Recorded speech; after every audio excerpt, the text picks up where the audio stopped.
après le mois sans alcool qui vient de se terminer pour certains et le mois sans porno qui avait lieu en septembre. Vous étiez au courant, non? Oui. Vous l'avez pas manqué? Ouais, OK, c'est bon. Alors, notre chroniqueuse Ariane Blais-Lacombe nous propose aujourd'hui une sorte de décrochage qui gagne en popularité chaque année. Salut Ariane. Allô? De quelle sorte de décrochage tu nous parles aujourd'hui? Ben, c'est la déconnexion numérique qui peut prendre plusieurs formes. Là, récemment, on a quand même vu une croissance là, du jeûne de réseaux sociaux. Ouais. Autant pendant le carême, beaucoup de catholiques décident de plutôt que s'abstenir de café ou de sucreries ou en plus du café et des sucreries, de se déconnecter de Facebook, Instagram, Twitter et tous les autres. Fait que c'est... Là, aujourd'hui, tu vas nous présenter, c'est pas juste des idées qui viennent de ta tête à toi, là. Tu t'es nourri de toutes sortes de sources. Exactement. J'aurais aimé ça penser à ça moi-même, mais en fait, j'ai eu la chance l'an passé qu'une amie m'invite à faire un genre de parcours pendant le carême. C'est quelque chose qui était fait par une compagnie américaine qui s'appelle Saint Maker, puis eux, ils fabriquent des agendas catholiques. OK. Produits que j'ai pas achetés, donc je comprends pas encore tout à fait la chose, mais bref, eux, ils proposaient un parcours pendant le carême de déconnexion numérique. Puis donc, à chaque semaine, on recevait un courriel avec des pistes de réflexion, des genres de défis supplémentaires pour être de moins en moins sur nos écrans et de plus en plus avec Dieu. Ah, et avec les autres aussi un peu autour de nous. C'est évidemment. un beau dommage collatéral. Alors, là, cette année, tu t'y replonges. Là, le carême commence dans quelques jours. Et c'est quoi les trucs là, qui pouvaient donner cette compagnie-là là, que tu recevais par courriel? Par exemple, semaine 1, tu recevais quoi comme truc? Exactement. Bien, chaque semaine, il y avait des thèmes. Puis, ce que j'ai vraiment aimé de ce défi-là, c'est que ça pousse vraiment la réflexion, l'exercice un peu plus loin. Parce que, bon, dire je ne serai pas sur Facebook pendant les 40 prochains jours. Ben, bravo. C'est ça, bravo. C'est le fun. Et c'est pas aussi facile que ça en a l'air, là. Tu y vas avec tes petits bravos, là. Mais j'ai jamais essayé, je peux pas dire. C'est vraiment pas si facile que ça. Mais c'est aussi que, en fait, quelque chose que je me suis rapidement rendu compte, c'est que j'avais décidé l'an passé de pas aller sur Facebook, mais j'avais très rapidement compensé avec toutes sortes d'autres affaires. Instagram, Pinterest. Genre. Oui, c'est ça. En fait, non, j'avais installé l'application Kijiji. Et je scrollais Kijiji. Donc, c'est pas glorieux. Mais ce que j'ai vraiment beaucoup aimé de ce programme-là, c'est que ça amène vraiment une réflexion plus large sur non seulement les différents appareils qui nous permettent de nous connecter, les écrans dans nos vies. Donc, évidemment, le téléphone qui est tout le temps dans notre poche, à portée de main, mais aussi l'ordinateur que la plupart des gens utilisent pour travailler, qui est une source aussi de distraction et d'égarements multiples. Les tablettes, surtout pour les enfants, en fait. Donc, vraiment de penser à tous les appareils qui nous permettent d'accéder à la technologie, mais aussi toutes les utilisations qu'on en fait. Ben ouais. Donc, les réseaux sociaux, c'en est un gros quand même. On passe beaucoup de temps là-dessus, mais aussi une technologie plus ancienne qui est le courriel, qui est rendu au stade quasiment du texto. Tu sais, tu reçois un courriel, tu as l'impression qu'il faut que tu y répondes en dedans de 5 minutes, ce qui fait que tu es tout le temps en train de surveiller. Il y a aussi les nouvelles. Quelque chose qui m'a surpris aussi en ayant plusieurs thèmes comme ça à amener, puis j'ai fait ça avec une équipe d'amis, c'était de voir aussi que nos défis étaient vraiment différents les unes des autres, même si on était toutes des jeunes femmes. Tu sais, moi, par exemple, je regarde pas les nouvelles, là, tu sais, honnêtement, c'est vraiment pas quelque chose qui va m'accaparer, mais tu sais, il y en a qui disaient hey, « non, moi, je suis tout le temps en train de checker les nouvelles », puis tu sais, surtout ces temps-ci, là, c'est un petit peu angoissant, les nouvelles. Ouais. Fait que, tu sais, de prendre une distance avec ça, ça peut être vraiment sain. Alors, on offrait, comme je le disais, des trucs très concrets, très précis pour prendre cette distance-là, pour devenir un peu plus libre, j'imagine. Ça ressemble à quoi?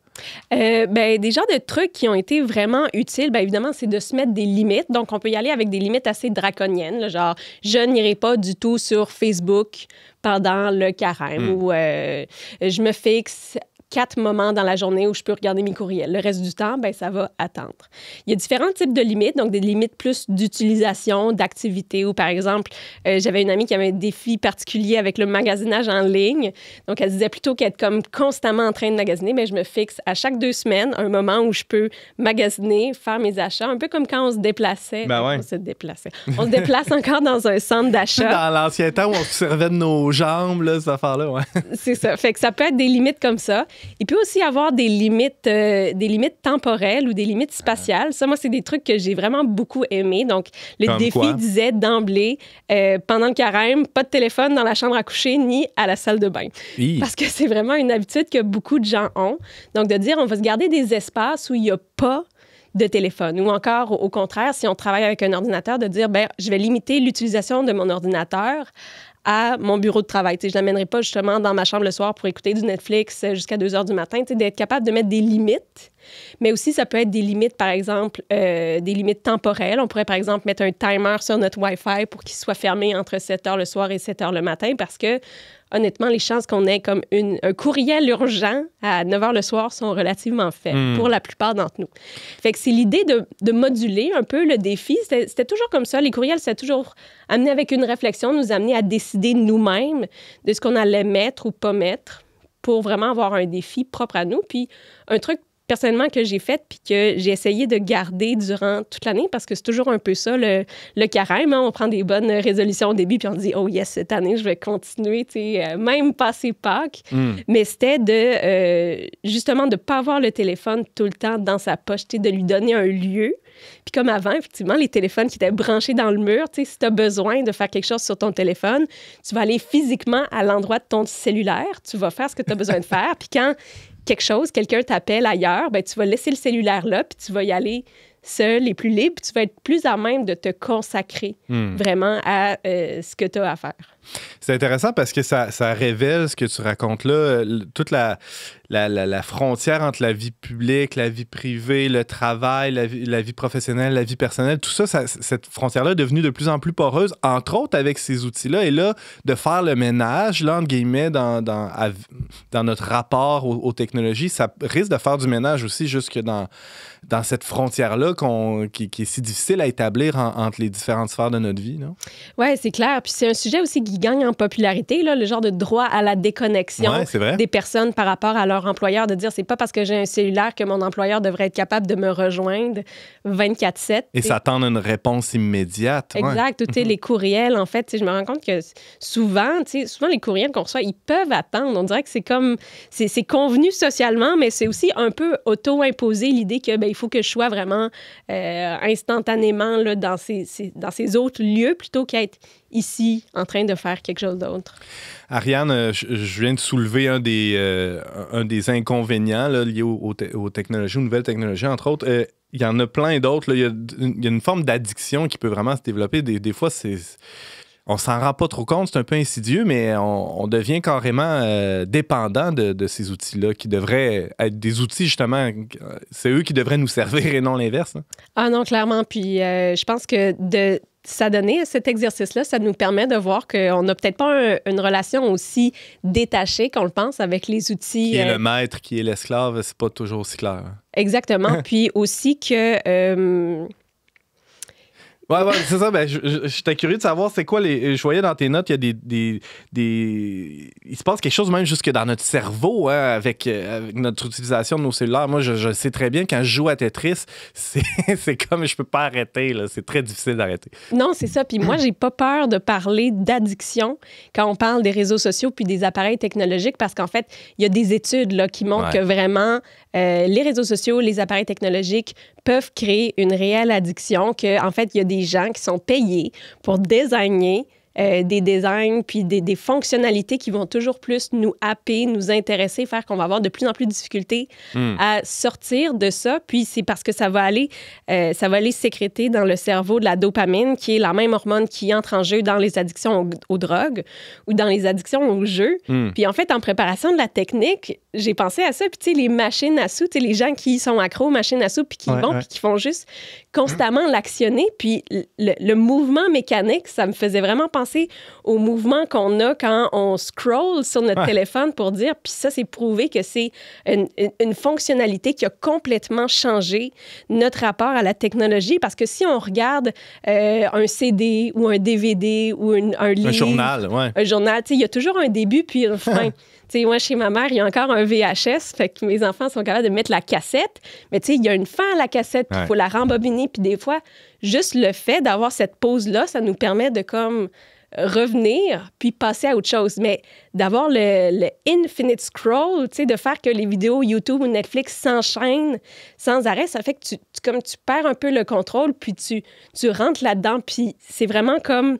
C'est le même réflexe qu'avec les machines. Puis aussi les vidéos puis le contenu qui est toujours de plus en plus court puis de plus en plus instantané. Tu sais, quand tu vas sur TikTok puis que tu passes 1 heure à écouter des vidéos de 5 secondes, sont pas toutes bons, sont pas toutes drôles, mais tu sais jamais si le prochain va être vraiment excellent. Fait que, tu sais, t'as tout le temps, là, tu sais, la petite adrénaline, là, de te dire, je vais regarder encore un. Puis ton temps est happé comme ça. Fait que ça, c'est assez terrible. Je vois Florence Pinet, elle a le problème de TikTok, on dirait. Là, non? Non, j'ai pas le problème de TikTok, mais j'ai eu à argumenter beaucoup contre la surutilisation des écrans à l'école de mes enfants dernièrement. Puis je faisais des recherches aussi pour voir s'il y avait des études qui allaient dans le sens de ma réflexion. Puis évidemment, oui. Là.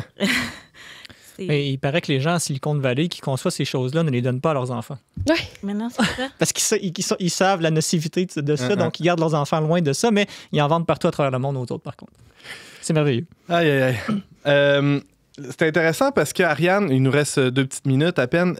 Ça peut être clairement un obstacle, on le voit bien à nos relations, mais il y a quelque chose de plus fondamental, voire de spirituel. Il y a un vrai enjeu là, au niveau spirituel, selon toi. Exactement. Mais c'est pour ça que je trouve que c'est un bon défi, un bon exercice à faire en temps de carême, parce que non seulement se poser des limitations comme ça peut composer une certaine forme de jeûne. Donc, ça peut être intéressant pour ça, mais il faut aussi voir que le temps qu'on dégage en diminuant notre utilisation de ces appareils technologiques-là, ça crée aussi un espace dans nos têtes, une disponibilité, une écoute du silence autour de nous, parce que ces appareils-là, c'est comme un bruit là, incessant, là, ça crée chez nous justement une envie d'y aller qui fait que quand on est plongé sur nos écrans, on n'est pas vraiment attentif à Dieu qui est autour de nous, qui essaie peut-être de nous envoyer des signaux, de nous communiquer quelque chose. Fait que de coupler une déconnexion avec peut-être des nouvelles habitudes de prière ou avec un effort particulier de ce côté-là aussi, bien, ça peut être vraiment très fructueux puis travailler ensemble. Ariane Blais-Lacombe, tu nous parlais de la déconnexion digitale. C'est une nouvelle tendance. Non, sérieusement, c'est quand même, on le voit, là, ça gagne en popularité parce qu'on constate assez bien, là, on est de plus en plus dépendant de ces outils technologiques-là. Et là, entre autres avec les réseaux sociaux, de prendre un petit break, spécialement dans le temps du carême, c'est bénéfique, clairement. Merci beaucoup, Ariane, de nous avoir présenté ce concept de déconnexion digitale. On peut te lire assez régulièrement sur leverbe.com et t'entendre aussi à On n'est pas du monde. À très bientôt. À très bientôt.